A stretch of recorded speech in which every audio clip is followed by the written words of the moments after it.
should follow him, even though he asked me to come.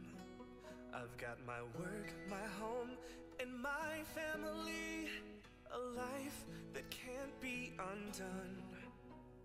Then why do I think that I should follow him?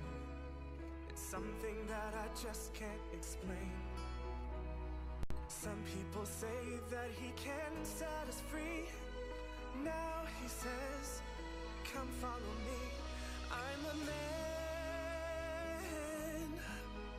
just a simple man. I don't know just what I should do. I don't know if his message is true. He's a man, he's just a man. But if he is the chosen one, the only thing that I can do is follow him.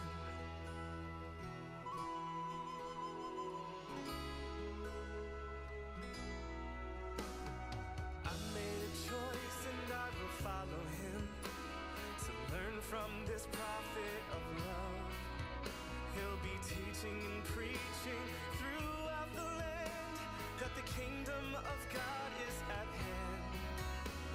The road we travel will be long and hard, but I'm ready to leave everything to follow the works of the Son of Man. I hear his call, his love for all. I'm a man, I'm just a man. Now I know just what I should do. Now I know his message is true. He's a man, the Son of Man. My heart has been changed by his words. My life has been changed by his love. I surrender my heart.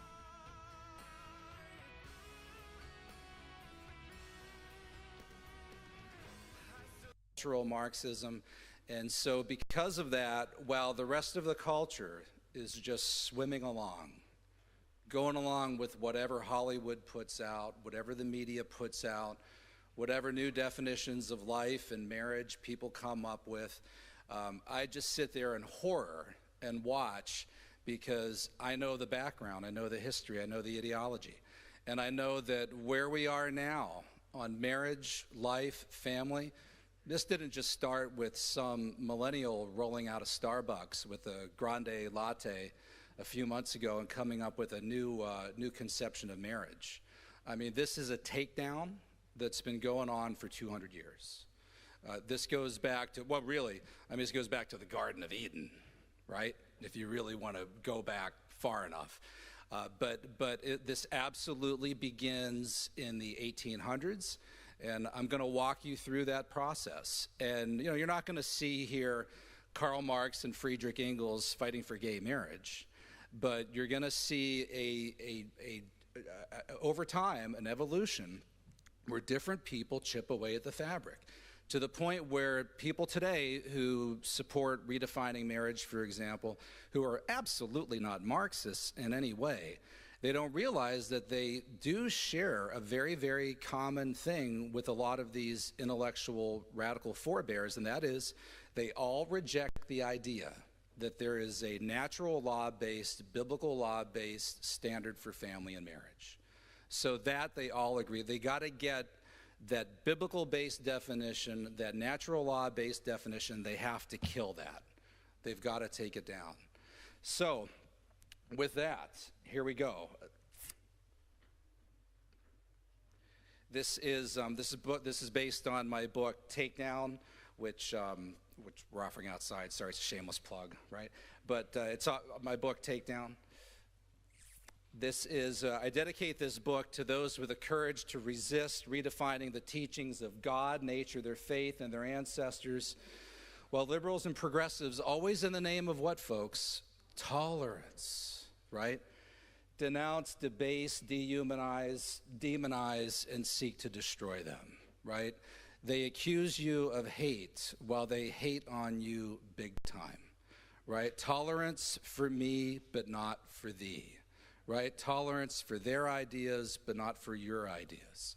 Even though your ideas have been around thousands of years, right? Your ideas are the ones not to be tolerated by the forces of tolerance.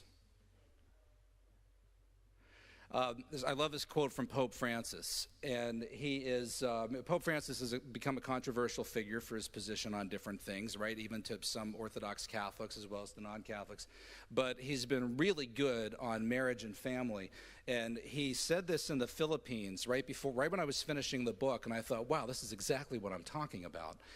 There are forms of ideological colonization that are out to destroy the family. They are not born of dreams of prayers. The family is threatened by growing efforts on the part of some to redefine the very institution of marriage, by relativism, by the culture of the ephemeral. Every threat to the family is a threat to society itself. The future of humanity passes through the family, which is why, for those who want to seek to fundamentally transform the culture in the country, you've got to take down the family. And they've realized that for centuries. But they are indeed forms of ideological colonization. Karl Marx, in the Communist Manifesto, published in 1848, wrote this: "Abolition of the family!" exclamation mark. Even the most radical flare up at this infamous proposal of the communists. 1848. Marx in 1848 was writing about the abolition of the family. Put an exclamation mark after it. And by the way, at that point in 1848, it was already an infamous proposal. It was already infamous, right? It wasn't like he came up with it in 1848. I have a new idea here. No, it's already an infamous proposal of the communists. Here are two American folks who tried to redefine family and marriage early in the 1800s. I give a bunch of different examples in the book. One of them, John Humphrey Noyes, the Bible communist. By the way, he's the only one that I've found who believed in God. Almost all of them don't believe in God. But he created the Oneida Colony in New York. And another one, Robert Owen. You probably, show of hands of anyone who's heard of Robert Owen. Okay, a few, that's good. It's good. You go to any university in America, none, right? None whatsoever. It's not what they're teaching. They don't teach any of this stuff. They can't. They can't teach it because then people would know where it comes from and they would reject it. That's how the bias works. It's sins of omission. It's what they leave out. That's how you really brainwash. You leave out the stuff that people need to know. You just don't even bring it up. But so, where are we? Where did it go? No, let me go back. This is a quote from Robert Owen, 50th anniversary of the Declaration of Independence, July 4th, 1826. By the way, what happened on July 4th, 1826, 50th anniversary? 2 Americans died. Who? Thomas Jefferson, John Adams. It was America's Jubilee. Everybody was all excited about it. Life, liberty, the pursuit of property. Everybody's celebrating about this great thing they had discovered in America. This guy named Robert Owen stands up at his ideological colony in New Harmony, Indiana, and he says, "I now declare to you and to the world," this is his declaration of mental independence, "I now declare to you and to the world that man up to this hour in all parts of the earth has been a slave to the most monstrous evils that could ever be inflicted on the race." Well, what could these be? I refer to private property, absurd and irrational systems of religion and marriage, founded upon individual property, combined with some of these irrational systems of religion. So his unholy trinity, private property, religion, and marriage. Got to go after all of those. Got to take them down. There's a lot of quotes here. I won't go through all of them. Marx and Engels said, "It is not possible to speak of the family. Bourgeois marriage is in reality a system of wives held in common. The communist revolution is the most radical rupture with traditional relations." It is indeed. You've got to take down tradition. You got to take down the Bible. You got to take down natural law. You got to take down God. You got to take down tradition. Look at this one. Do you charge us with wanting to stop the exploitation of children by their parents? To this we plead guilty. Absolutely. One of the first things you got to do is get them out of the home schools, the Christian schools, the religious schools. One of the first things that the Bolsheviks did when they took over in 1917, fully nationalized all education. And they abolished the Russian Orthodox Church's control of schools. And by the way, they loved the writings of the American founding father of public education, John Dewey. I've got like 3 chapters on him in my book, Dupes. John Dewey, founder of Columbia Teachers College. They were translating Dewey's books into Russian before the Russian Civil War even ended, including his classic Democracy in Education. If you go to any teacher's college, any department of education, you will read Democracy in Education. It's right there next to the Dewey statue, probably in the corner of the department. What they will not tell you when you're reading this is that the Bolsheviks adored the writings of Dewey, because they said, this is exactly the education system we want for our state. And by the way, when Dewey found out about that, you would think Dewey would be like, oh man, maybe I need to rethink my ideas. Dewey was flattered. He said, well, thank you very much. They brought him over there in 1929, wined and dined him under Stalin. Bolsheviks loved the writings of Dewey. All right, this is, let me see here. I'll go to the next slide. They hated religion too. Religion is the opiate of the masses, said Karl Marx. Communism begins where atheism begins. A student of mine at Grove City College once told me that one of his teachers at a private Christian school not that far from where I'm speaking right now told them that as Christians, they should be communists. And I wish Marx had been in the room, because he would have said, you're out of your mind, young man. That is impossible. Communism begins where atheism begins. Lenin thought about this even worse. Lenin said, all worship of a divinity is a necrophilia. Let's see, where is it? Back. All right. All worship of a divinity is a necrophilia. Lenin was the founder of the Soviet state. You guys know what that means, right? I don't have to describe that. Okay, don't Google it. There is nothing more abominable than religion. Nothing more abominable than religion. Friedrich Engels, Alexandra Kolontai. I can't spend too much time on a lot of these slides. There's a lot of them. Alexandra Kolontai was the feminist, leading Marxist feminist of the Bolshevik Revolution. She was kind of the Eleanor Roosevelt of the Bolshevik Revolution. And look at this quote. The old type of family has had its day. The worker mother must learn not to differentiate between yours and mine. That is, between your child and my child. She must remember that there are only our children, the children of Russia's communist workers. Communist society will take it upon itself all the duties involved in the education of the child. Now, as I was putting that quote in my book, I thought, I need to track down the Melissa Harris Perry quote that I heard about recently. She has a show on MSNBC. She is a Wake Forest, Princeton, PhD. She leaned forward campaign. She's one of the leading intellectual progressives in the country today. Look at her quote. It looks exactly like what Alexandra Kolontai said. She said this just 2 years ago. We have never invested as much in public education as we should because we've always had this kind of private notion of children. She thinks that's bad, right? We haven't had a very collective notion of our children. We have to break through that kind of private idea that kids belong to their parents. Yeah, yuck. Or kids belong to their families, and recognize that kids belong to whole communities. When I had to dig that quote out to cite it in the book, I found it, among other places, at the Fox News website. And I went to the readers' comments, and I was reading the reaction, and people were saying things like, OMG, I've never heard anything like this before. This woman says that children belong to the state, not the parent. I have. The Bolsheviks and Alexandra Kolontai were saying this stuff 100 years ago.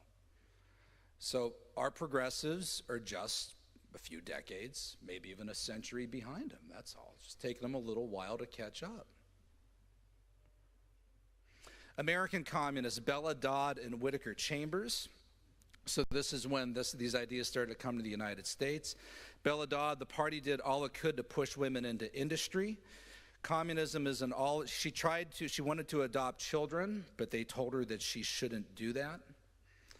Whittaker Chambers, great famous case in 1949, 1950, published his book Witness, 1952. They regarded marriage as a bourgeois convention and loathed it with the same intensity with which middle-class people loathe sin. So the idea in Communist Party circles in America was that there should not be, sort of one man, one woman, biblically based marriage. Chambers had several party marriages. These were marriages where you shacked up, you lived with a woman for a time, and in one case he even brought in his buddy, and they had the same. I guess there's kids in here, right? So they were redefining marriage back then, 1930s, 1940s. They were doing the communist thing. By the way, they both became communists at Columbia University. That is John Dewey's Columbia's University, where Columbia Teachers College began. A whole bunch of people became prominent communists at Columbia University. Thomas Merton, right? Thomas Merton joined the Communist Party when he was there. I could go on and on with different examples. Moving ahead here.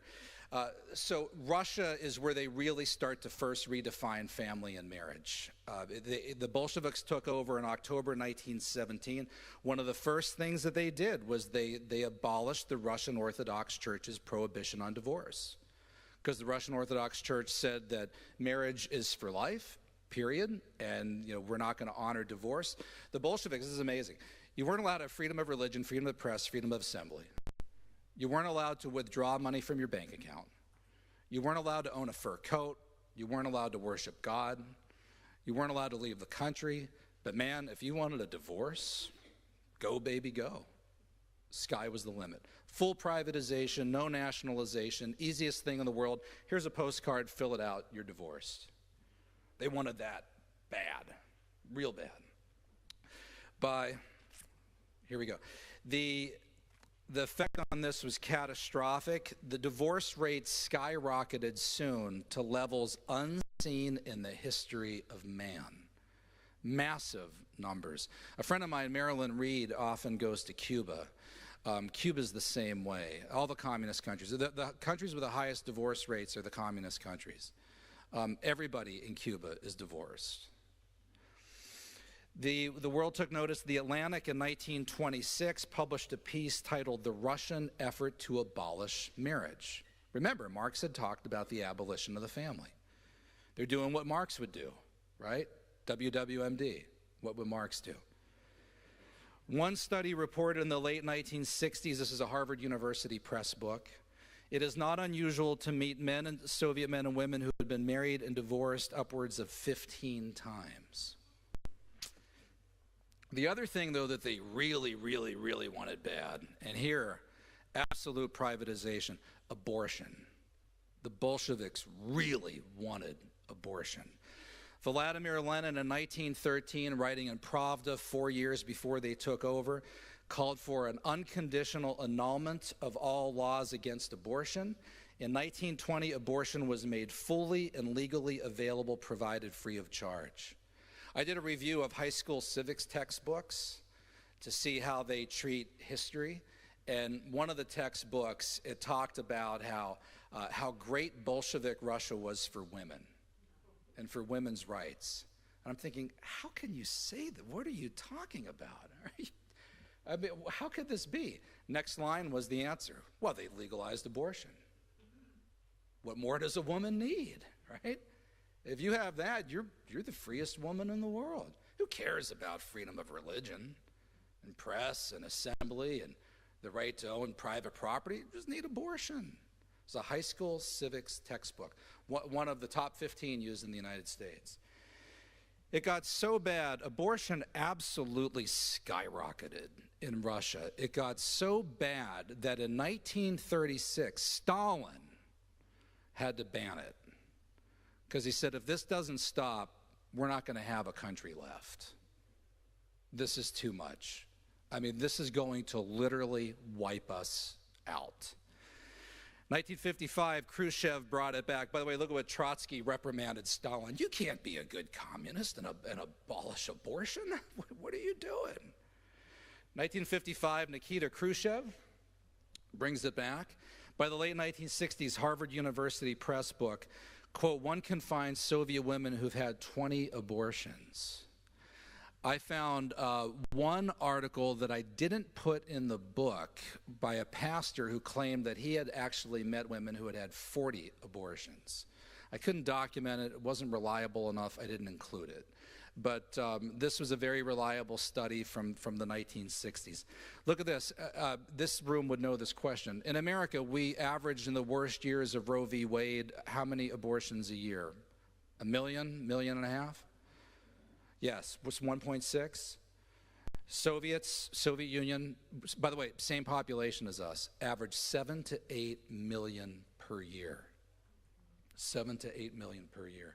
That should say by the year 2050, they're projecting that Russia will go from 140 million to 104 million because of abortion and abortion-induced infertility caused by women having too many abortions. By the way, Vladimir Putin has put the first restrictions on abortion in Russia in about 50 years. And this isn't because Putin's a saint, right? But he doesn't want his country to disappear. I'll skip that. Somebody who was really enthralled by this was Margaret Sanger. So Margaret Sanger, founder of Planned Parenthood, which started as the American Birth Control League, ABCL, founded not long after the Bolshevik Revolution, about the same time, about 100 years ago, actually. We're about the 100th anniversary of Planned Parenthood. She made a Potemkin village tour of the Soviet Union in 1934. So she wanted to go over there and see what the comrades were up to. A lot of American progressives thought, maybe the Soviets have got it. Maybe they've figured this out, right? Maybe the Soviets have the key here. In a lot of cases, they thought they were more like Fabian socialists. They were slowly achieving the revolution. The Bolsheviks were doing a revolution. They were going to it a lot quicker. So a lot of them thought, well, let's go over and see what Moscow was doing. That's why John Dewey went. That's why George Bernard Shaw went. H.G. Wells, who Margaret Sanger was having an affair with, H.G. Wells went. H.G. Wells was just blown away by Lenin. What a marvelous little man that Lenin is. Very impressed by Stalin. George Bernard Shaw's statements on Stalin are horrific. You literally wouldn't believe him. You'd be like, he's got to be joking about this. It wasn't. I mean, a lot of these progressives were really impressed by what they were finding in Bolshevik Russia. And so Margaret Sanger, she goes over there, and she said, the mother and child are under the protection and care of the government in Bolshevik Russia to an extent perhaps never before equaled in history. She liked that. She approved of that. By the way, a lot of these people, Aristotle said people start revolutions for reasons pertaining to their own lives. And Margaret Sanger was never at home with her kids. And her husband would beg her to please stay at home. And she had numerous affairs, cheated on him all the time. And Sanger's kids, I quote him in the book, saying things like, yeah, mom was just really never at home. So she wanted a state where the state could take care of her kids, like Alexandra Kolontai wanted. She loved the fact on birth control in Bolshevik Russia. Now, look at this middle quote and think deeply about this and think of how this applies to today. She wrote this in her birth control review in 1935 after she came back. Theoretically, there are no obstacles to birth control in Russia. It's accepted on the grounds of health and human right. We in America could well take example from Stalin's Russia. It was right at the start of the Great Purge, where there are no legal restrictions, no religious condemnation, and where birth control instruction is part of the regular welfare service of the government. So that, ladies and gentlemen, is where we are today, right? No religious condemnation. Little sisters of the poor, pay for the damn birth control, and if you won't pay for it, we're taking you to the Supreme Court, right? Hobby Lobby, Conestoga Woods, accept the HHS mandate or you're going to the Supreme Court and we're going to shut you down, right? We don't want any legal restrictions to birth control, no religious restrictions. Birth control in America is now part of the regular welfare service of the government. And by the way, if you don't think you should be paying for it with taxpayer dollars, they will tell you, well, then you favor a war on women. You are a hater, right? As if this was etched in stone at the American founding. So that's what Sanger has wanted all along. By the way, I should point out here, too, that Margaret Sanger, of course, had hideous views on race. She was a racial eugenicist, and she wanted birth control, one, so that women could have sex without having children, okay, right, the traditional reason. Also so women could space their births and literally control their births and control the size of their family, right? But also because of the skeleton in the progressive closet, eugenics, right? She talked about race improvement. She wanted to refine the country. She wanted to remove its human weeds. She said, we need to purge the American landscape of the imbeciles, idiots, and morons that are plaguing the landscape. She also had a Negro Project. And in May 1926, Margaret Sanger spoke to the Silver Lake, New Jersey chapter of the KKK. Go get her memoirs at the local library, turn to pages 366 and 367, 2 full pages, open it up, 366 on the left, 367 on the right. She writes about her speech to the KKK. And if there was a progressive Mount Rushmore, she'd be chiseled on it, right next to John Dewey and Eleanor Roosevelt. This is the kind of thing that you can get away with. I wrote a piece on it recently called Margaret Sanger and Race, and a guy at the Huffington Post absolutely ripped me to shreds. So, well, the KKK was kind of a mainstream organization in the 1920s. So I'm telling you, their side can do any of this. If the founder of the NRA, right, had spoken to the KKK, it would cease to exist. It'd be done as an organization. But all is forgiven for Sanger at the altar of abortion, right? All is forgiven. All sins are washed clean, right? Because she was the founder of Planned Parenthood. She can do no wrong. Last one over here. Sanger was, however, to her credit, shocked at the number of abortions that she was seeing in Bolshevik Russia. Like, whoa, how many are going on here? And they told her about 100,000 a year. She said, whew, didn't expect, I'm here for the birth control stuff. I didn't expect all these abortions. But look at this. This is a classic statement of kind of progressive thinking. All the officials with whom I discussed the matter stated that as soon as the economic and social plans of Soviet Russia are realized, neither abortions nor contraception will be necessary or desired. Why is that? A functioning communistic society will assure the happiness of every child and will assume the full responsibility for its welfare and education. If we could just have more power, right? If we could just control more of the state, if we can just have more control over people, right, we can ensure everybody's happiness, right? The utopian vision, right? Abortion won't even be necessary at some point, right? If you have the full communistic society, you're not even going to need abortion, right? It will be utopia. It never ends. They just think that they haven't done enough yet. Just give us more power, we'll be all right. All right, this is where it gets really, really ugly. Cultural Marxism and the Frankfurt School.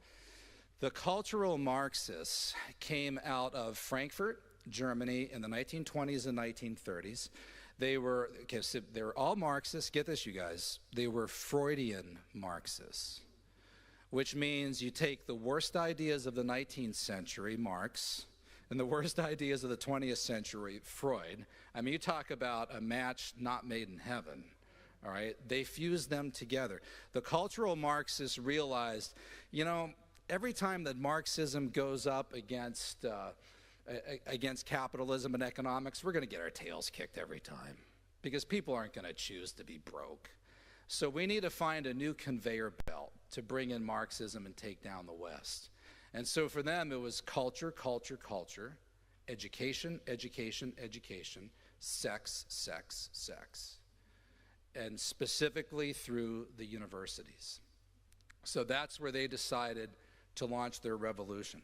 So one of the founders of this was George Lukács. By the way, they were mostly Jewish, and they were in Germany. So when Hitler came in, they had to flee. They had to leave. And so where were they going to go? What university was going to take them in, right? I mean, what university would take fugitive freaks of Freudian Marxism? Thank you, Columbia. So John Dewey convinced the president of Columbia. He said, "Bring them over here, man. They could work with my Columbia Teachers College, give them an office, a building here." And he said, "Oh, and he could work for they could work for my favorite organization, of which Dewey is the National Honorary President for Life." Anyone know what it is? The National Education Association. So they could work for them, just do their marvelous work. So anyway, these guys hated marriage. George Lukács, the Hungarian founder, woman is the enemy. By the way, girls, all of these guys were divorced. All right, all of them. All of them. Healthy love dies in marriage, which is a business transaction. The bourgeois family gives off swamp vapors. It stinks. Politics is only the means, culture is the goal. They realize you want to change the country, you change the culture. You want to know where same-sex marriage came from? Came out of the universities in the late 1990s, early 2000s. All those guys graduated. They went to Hollywood, they went to New York, they took over Yahoo, they took over Facebook, and they control. That's where it happened. These guys were patient. Might take 100 years, but we'll get there. We'll take her down. Wilhelm Reich was one of the leading founders of this guy. This guy is really quite amazing. Marriages fall to pieces as a result of the ever-deepening discrepancy between sexual needs and economic condition. Guys, tell this to your wives. The sexual needs can be gratified with one and the same partner for a limited time only. On the other hand, this results in the wretchedness of marriage. The wretchedness of marriage. And he soon got divorced. Herbert Marcuse was the leader of this in the United States. The Weather Underground, Bill Ayers, Bernardine Dohrn, all those different, their guru, Mark Rudd, Students for a Democratic Society, SDS, Marcuse was their guy. Marcuse was their guru. He started applying all of this stuff to sexuality in a way that Marx and Engels would blush, that they would never think of. By the way, Marx and Engels, I should say, also had miserable family lives. Marx's wife was near suicidal. 2 or 3 of his children did commit suicide. He had an affair with a family nursemaid who he got pregnant, and he refused to ever recognize the child's existence. Horrible. As for Engels, he hated marriage so bad that he simply refused to do it. He wanted mistress after mistress after mistress without being married. But anyway, so Marcuse applies all this stuff to sexuality and becomes a big advocate of what he calls polymorphous perversity. And these are the guys that start arguing that gender roles should be changed, that sexuality should be changed, and that other non-traditional forms of intercourse should be embraced. And I know, thank you. I'm being careful. And right, exactly. And you can read the book. How's that? All right, you guys could imagine what he's talking about. But they started arguing that people are fundamentally capable of. Well, how do I say this? Never mind. There's no good way to say it. And I hate that. I mean, why do I have to be dragged into this? I mean, I used to talk about Marx and Engels and economics, but I'm not comfortable talking about a lot of this stuff, but here we are.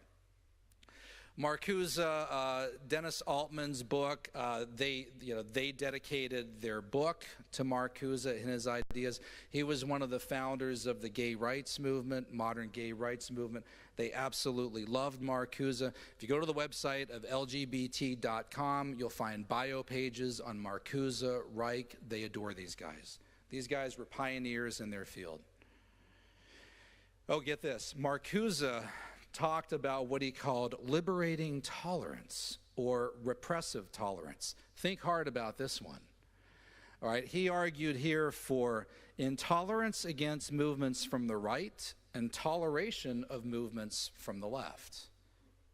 Sound familiar?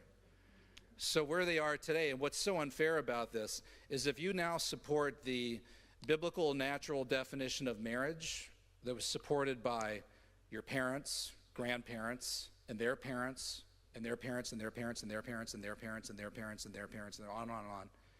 If you support the definition of marriage favored by 99.999% of people who ever lived, who ever walked the planet, right? If you support the 2,000-year-old, multi-millennial, Judeo-Christian Western standard of male-female marriage, you're now on the right, right? You're now on the right. Really, I just thought that I stood on the side of like humanity on this one. No, you're now on the right, and you should not be tolerated. So again, tolerance for me, but not for thee. So this is how it works.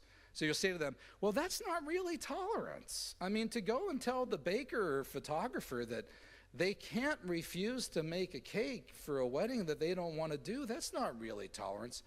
Yes, it is tolerance, they say, right? So in other words, tolerance for them, but not for the baker and the photographer. It's a total Marcusian concept of tolerance, right out of the universities, right out of the universities. The New Left Marxist feminists, Betty Friedan's 1963 book, The Feminist Mystique, which compared suburban households and American housewives to comfortable concentration camps. Betty Friedan was a Marxist. A lot of people don't realize that. And one of the scholars who did her biography, who's totally sympathetic to her, by the way, notes how different passages in her classic, The Feminine Mystique, came right from the 1884 book on family and marriage by Ingalls. So that's something they didn't talk about in the 1960s. Kate Millett. Kate Millett wrote Sexual Politics. It was her dissertation at Columbia, where Mark Rudd, the year before, the founder of SDS, Mark Rudd, along with Jane Fonda, is one of the founders of Progressives for Obama. Mark Rudd was, he shut down Columbia in 1968. So he read Marcuse and all these different folks as well. But Kate Millett talked about taking down patriarchy, talked about different forms of sexuality, different forms of marriage. Here is Mallory Millett, Kate's sister, talking about going to a meeting at Kate's house in 1969. And it's interesting, Mallory now is a very traditional Orthodox Roman Catholic. Kate now is a big advocate for same-sex marriage. And they went through a kind of litany, a kind of a chant. Why are we here today? To make revolution. What kind of revolution? The cultural revolution. How do we do that? By destroying the American family, right? How do we destroy the family? By destroying the patriarch. By destroying monogamy. How do we destroy monogamy? By promoting promiscuity, all this stuff, right? That's how you do it. They got it. They knew what to do. It's not rocket science. They knew what to do. All right, moving on here. I got about 14 minutes, and then I want to take questions. Mallory continued here. I won't quote that, but that's a compelling quote. Here is the 60s radicals, Mark Rudd. There were no limits to our politics of transgression. And again, there's kids here, right? Their conceptions of marriage and how they treated it in the Weather Underground and some of the echelons of the SDS is shocking. And among other things, it's interesting, Rudd has written his memoir in the last few years with some mea culpas. Among other things, they argued that to be a member of the Weather Underground, kind of like to be a member of the Communist Party in the Soviet Union, you weren't allowed to be a Christian. But to be a member of the Weather Underground, you weren't allowed to get married. Smashing monogamy was the credo. And he said, we lost a lot of good people through that because we had certain guys and girls that fell in love and wanted to get married or wanted to be dedicated to one another. But you couldn't do that and be a good cultural Marxist. You couldn't do that and be a good cultural revolutionary. The guy who was the politics of meaning guru to Hillary Clinton, what's his name? Michael Lerner. He's the editor of Tikkun, the Jewish spiritual magazine. He's now a big advocate for same-sex marriage as well. Late 1960s, he gets married to a girl whose father was very traditional Vietnam vet, and they got married over by the way, the wedding rings that they exchanged, one of which Mark Rudd said he owns as well, was hammered out of downed fuselages from American aircraft in Vietnam, from American pilots. So they exchanged the wedding rings, and they cut a wedding cake that said "Smash Monogamy" on it. And they were divorced within a couple of years. Again, it's that natural law thing. You know, you can only militate against nature so much. Bill Ayers and Bernadine Dorn, I'll skip them. Ron Radosh, I'll skip him. The Red Family was a collective outside the hills of Berkeley that was, one of the founders were Robert Scheer, the longtime columnist for the Los Angeles Times, and Tom Hayden. Tom Hayden married who? Jane Fonda. Yeah, they're both two of the founding members of Progressives for Obama. You could find, it's a group of about 57 people. They came out in 2007, 2008. But Tom Hayden was, they were redefining marriage and family there. And yeah, this is what they do. All right, a couple of examples. This is where they start to go into, communists start to finally embrace the issue of homosexuality. Should I go through this? It's interesting. J. Edgar Hoover, they smeared and maligned as somebody who was a cross-dresser, bisexual, and it looks like there's probably no good evidence for that. But when they find somebody that they don't like, right, they'll use everything, they'll throw the whole kitchen sink at them. Harry Hay is the leading founder of the gay Marxist liberation movement. Harry Hay. And very, very important, a pioneer of this. He was homosexual long before he was a communist. He was brought into the communist movement by Will Geer, who played Grandpa on the Waltons in the 1970s. So Will Geer was bisexual and a communist, and he radicalized Harry Hay, and he brought Harry Hay into the movement. So I don't recall an episode of that on the Waltons where they're talking to John Boy about any of this stuff. All right, so getting to my main point here, what I decided to write this book, part of the occupational hazard I have to deal with in my grim, depressing life is that every day I have to read the website of Communist Party USA. I read the website of People's World, which is the successor publication to the Daily Worker, which was the Communist Party USA mouthpiece that was Soviet-directed and Soviet-funded for 50, 60 years. So I have to go there. I have to read their stuff every day. I read all of their stuff because you have to know what they're doing and what they're thinking. And I started noticing a few years ago that at the Communist Party USA, People's World, was on fire for same-sex marriage, for really the entire LGBT agenda. And I thought, wow, look at this. This is fascinating. Once upon a time, Communist Party USA smeared people like J. Edgar Hoover, and actually Communist Party USA, somewhat, it's a more complicated issue, expelled gay people from the movement, including Harry Hay, among other reasons because they thought that they were subject to blackmail.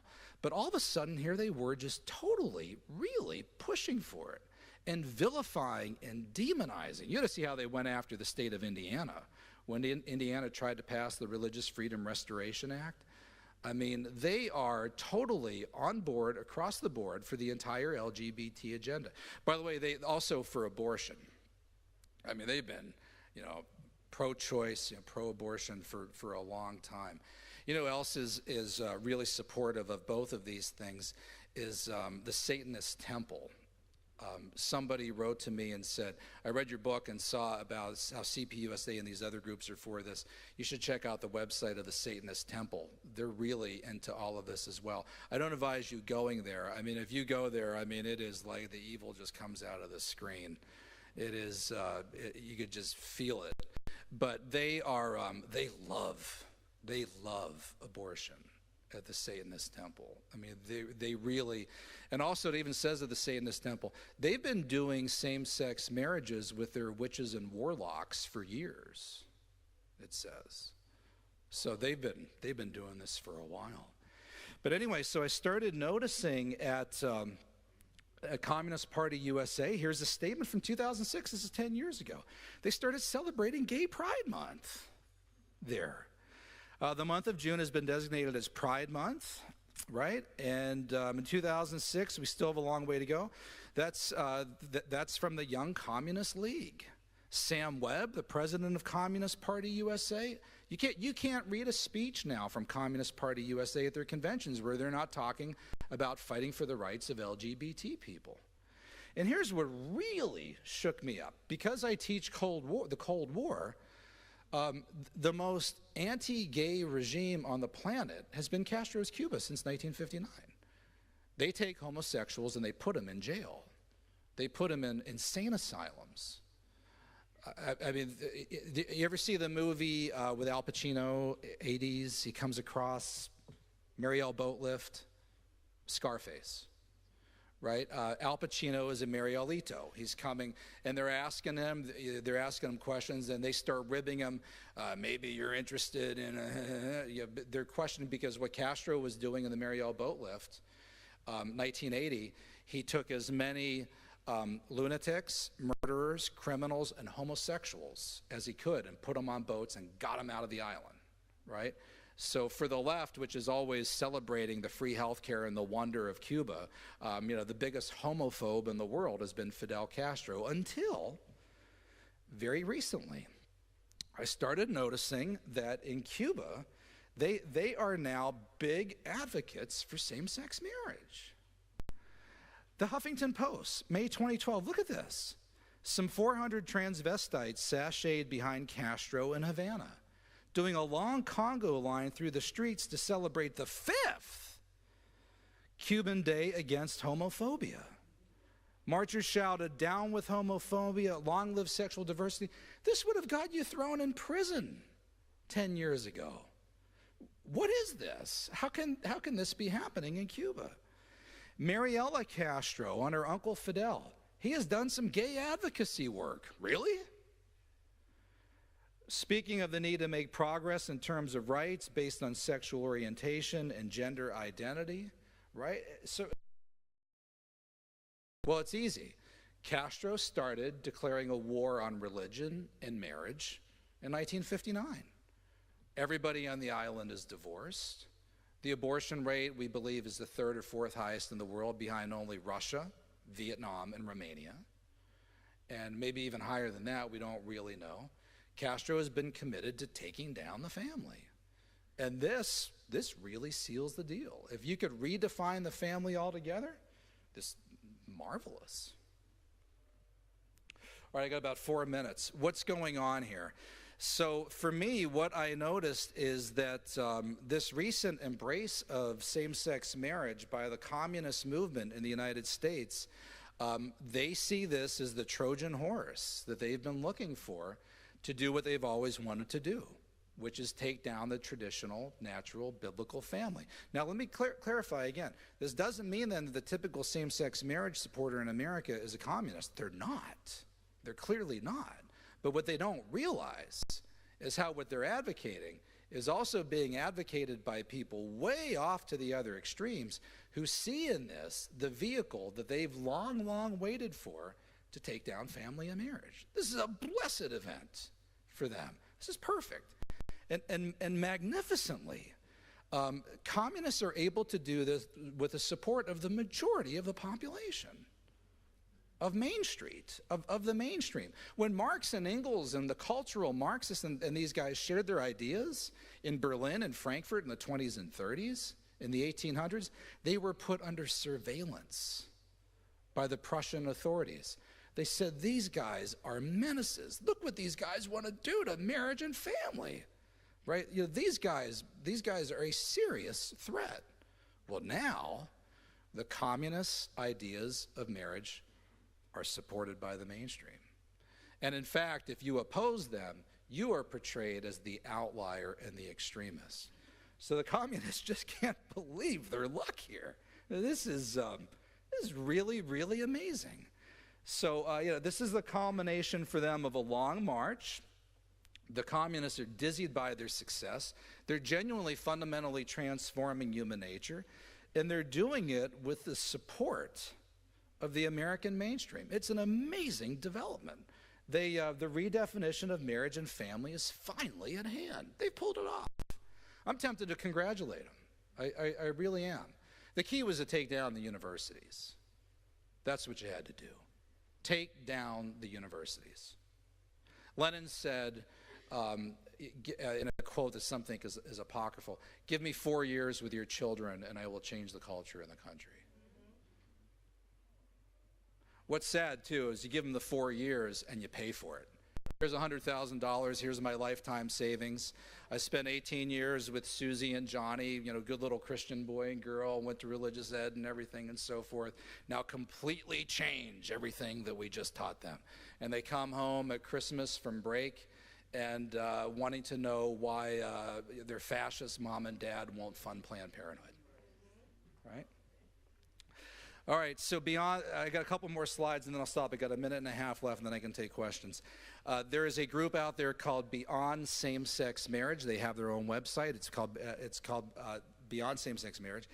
And they are arguing that for them, this is key. Same-sex marriage is simply the instrument to redefine marriage altogether, to have all sorts of additional new conceptions of marriage. And I try to tell this to young people, millennials, all the time. I'll say to them, well, would you support the marriage? There's a guy right now in Montana who wants to marry 4 women. Would you support that? No, I wouldn't support that. Well, why not? They all love each other, right? Love wins, right? They're all calling for, they want to know where their marriage rights are, right? And these young people say, well, it's not marriage. Who are you to say it's not marriage, right? Then they say to me, well, who are you to say? Well, my definition, I haven't changed. My definition has been the definition we've been going with for about 2,000 years. But, you know, how are you going to change marriage to be a man and a man or a woman and a woman, to then go tell the 3 guys in Thailand who just got married that they can't get married to each other? I had a guy email me a few weeks ago, said, Professor, what would be wrong with a marriage arrangement? And I have the email. Anybody want to see it? I'll show it to you. Show it to you on my BlackBerry. The guy said, what would be wrong with a group marriage of, say, 5 men and 20 women? I said, come on, man. Do you really need me to say this? And I finally got to him a little bit. I said, would you want to be raised in a family of 5 dads and 20 moms? Well, no, not me personally, but, you know, who are you to say? And then he got back to the point, and he said, but if we've redefined marriage as being anything but 1 man and 1 woman, then why not? Ah, precisely. So here you go. This is 2 slides left. Paula Edelbrick, former legal director of Lambda Legal Defense and Education Fund. Being queer means pushing the parameters of sex, sexuality, and family and transforming the very fabric of society. That's not a small thing to do. We must keep our eyes on the goals of providing true alternatives to marriage and of radically reordering society's view of reality. That's what they've done. Congratulations. Last one. Masha Gessen is a leading gay rights activist. You'll see this all the time. You can find her saying this online. I saw her book at Barnes & Noble a few months ago. It's endorsed by David Remnick, the New York Times writer, intellectual, who's an Obama biographer. He's very accomplished. It's a no-brainer that homosexuals should have the right to marry, but I also think it's equally a no-brainer that the institution of marriage should not exist. Thank you for your honesty, Masha. Thank you, right? Thank you. Fighting for gay marriage generally involves lying about what we're going to do with marriage when we get there, because we lie when we say the institution of marriage isn't going to change. Well, of course, that's exactly right. The institution of marriage is going to change, and it should change. I don't think it should exist. And I don't like taking part in creating fictions of my life. Look at the second half here. I have 3 kids who have 5 parents, more or less. I don't see why they shouldn't have 5 parents legally. By the way, I bet the kid does. But remember, this isn't about the kids. It's about the adults. I met my new partner, and she just had a baby. And that baby's biological father is my brother. My daughter's biological father is a man who lives in Russia. My adopted son also considers him a father. So the 5 parents break down into groups of 2 or 3. By the way, I should put a chart up here so we can kind of lay all this out. And really, I'd like to live in a legal system that's capable of reflecting that reality, and I don't think it's compatible with the institution of marriage. There's a great piece at Jennifer Roback Morris's Ruth Institute website by a girl who said, "Dear Masha Gessen, I had your dream of 5 parents, and it sucked. Where do I go for Thanksgiving? Where do I go for Christmas? Who's really my mom? Who's really my dad?" Right? No, but that girl, again, doesn't realize it's not about the kids. It's about the adults. Let the adults do what they want to do. Let them have sex with whoever they want. Let them marry whoever they want. That's what it comes down to. All right, so I got to stop this here. Ideological colonization, that's what this is. And do I have time for questions, Gordon? I hope so. Did I talk too long? You're good. All right, I have time for questions. Thank you.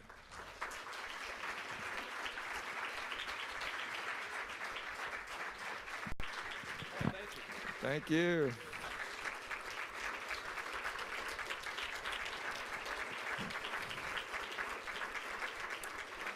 Excellent. Thank you. Told that I just hate. So That's good stuff. Hey, so much information. Again, if you'd like to hear again or pick up some of these quotes, every talk from all the speakers collectively, the entire set of both days is available in a box cast set right on our website, Bringing America Back to Life. $20 gets you a copy of all the speakers, audio and video. That's just outstanding. So before closing announcements, some of these questions are documentaries in themselves. But are you saying that legalized abortion in the United States is traced directly to the Marxist ideology, when in fact there is a direct line to the advent of birth control, ushering in the sexual revolution in the 60s? And then it cites some Supreme Court cases and others. It's pretty technical. You want to touch base? Sure. Well, I mean, the Bolsheviks did it first. And so I can't say it's directly related to that, but it is true that, I mean, the Planned Parenthood founder, Margaret Sanger, she went there, she went to Russia. Now, interestingly, she's very complicated. She started Planned Parenthood because she wanted birth control. She wrote a piece for The Nation in The Nation magazine, January 1932. I have my students read it. It's called On the Pope's Position on Birth Control. And she actually says there, she says, when we talk about birth control, people think that we include abortion as a method. She said, we do not. She said, in fact, there's nothing more hideous than a woman aborting her offspring. Now, she apparently eventually changed on that, and so did her organization. And one of the things that I chronicle in the book is how what's so sad about this idea of progress, especially in the hands of secular people, is they always progress to levels that they say that they would never go to. So Margaret Sanger's organization starts off just wanting birth control and no abortion, and now it's America's largest abortion provider. And now we're at the next level where if you don't fund it, then they tell you that you hate women. So you ask them, well, where's this going to go next? They're doing the same thing now with marriage. And so just a few years ago when we were saying, the really big problem with same-sex marriage isn't even so much 2 men getting married or 2 women getting married, but the fact that you're breaking the mold of 1 man and 1 woman, and this is going to allow all sorts of other configurations. And if you establish in principle the idea that you can redefine marriage, where are you going to stop? And they say, we would never do that. When the article came out on the 3 men who got married in Thailand, one of the first things that I did was I went to the readers' comments section to see how people were reacting to it. And if you thought that you were going to see apologies from people saying, oh, wow, the people opposing same-sex marriage were right. Look at this. This is out of control. No. They said, aren't they a beautiful, I was going to say couple, but you don't call it a couple. Look at how nice they look. God bless them. We need more love in the world. Jesus would support this because Jesus supports love. On and on and on. So there you go. So they immediately go to what, so when you ask them, gee, what's your position on marriage going to be in 20 years? Or on abortion in 20 years? You know what the honest answer should be? We don't know. We'll tell you when we get there. But you do know that when they get there, if you oppose them, they'll call you all sorts of names. Even if it's a position that they said that they wouldn't have held 20 years ago. So this is how they progress. Okay. How about the recent developments in the White House with Obama relaxing some of the restrictions on Cuba? Is there an ideological influence there, or is it more economic, or both? No, that's a great question. In fact, Mariela Castro, the Fidel's niece, who's a huge LGBT activist international, was allowed to attend a conference in San Francisco. And she was allowed into the country via an approval by Hillary Clinton's State Department and the Obama White House, because for a long time, the Castros have not been allowed in the United States. They've been banned. But they were allowed in under the umbrella, or maybe I should say rainbow, right, of the gay rights movement. So they were allowed in under those auspices. And I think really when President Obama talked about fundamentally transforming the country, I think it's been more in culture than anything else. Not that he spearheaded this. I mean, other people were involved. But on the day of the Obergefell decision on the Supreme Court, when the White House was lit up in rainbow colors, I said to myself, now that is fundamental transformation. That's something nobody could have possibly conceived. All right, two more if we can. I don't know who this is. It says the influence of Antonio Gramsci? Oh, Gramsci. I don't know that one. Do you know him? Gramsci was an Italian cultural Marxist, and he had a huge influence, and he's one of the people that argued that if you want really a Marxist communist revolution, you're going to have to do it through culture. You're not going to get it through economics. You're going to have to do it through culture and education, and that's what they've done. Through the conveyor belts of media, film, Hollywood, TV, and I'll tell you, the cultural Marxists could have never conceived the internet, but that has been a wonderful source for them. Google, Facebook, Twitter. The group in Indiana, the family in Indiana, Memories Pizza, the pizza shop, they were interviewed by a local TV station when they said, no, we're not against gay people. We've served gay people for years, but we wouldn't want to cater a gay wedding. And within minutes, in fact, there was a high school teacher, what was her name? I forget. But she tweeted out, going over to Memories Pizza to burn it down. Anybody want to join me? And pretty soon there was a mob at Memories Pizza. They had to shut the shop. The family went in hiding. They were receiving death threats. And so that's how quick the other side can now generate a mob. That's right, that the forces of tolerance and diversity can generate a mob against people who should not be tolerated. Okay, one more, but before we do, two quick announcements so you don't rush out on me. There is a prayer room available after this. We think we need to spend some time there. And if need be, there's also confession in boardroom 3 from 1 to 3 o'clock today for those who would like to take part. If you did not purchase lunch but want to get back for our next speaker, Star Parker, coming in right at lunch, that will begin at 12:50, so you're welcome to come right back in and grab a seat for that. I work with Star myself. She's fantastic. But since you have 8 children with the adoption and many kids here and parents with kids, in light of this whole mentioning Columbia and others, as a youth pastor, I came across this quote by Josh McDowell that said 85% of the kids who are raised and active in church will walk away from their faith between 18 and 22 years of age. 85%.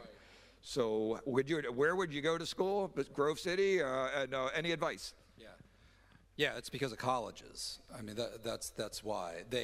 Look, a lot of people rebel at that age anyway, but if you're put in a literal hostile environment, look, I don't care how grounded in the faith the 18-year-old is, they are overwhelmed. These places they're unbelievable. I mean, you can't believe the relativism, and it's just incredible.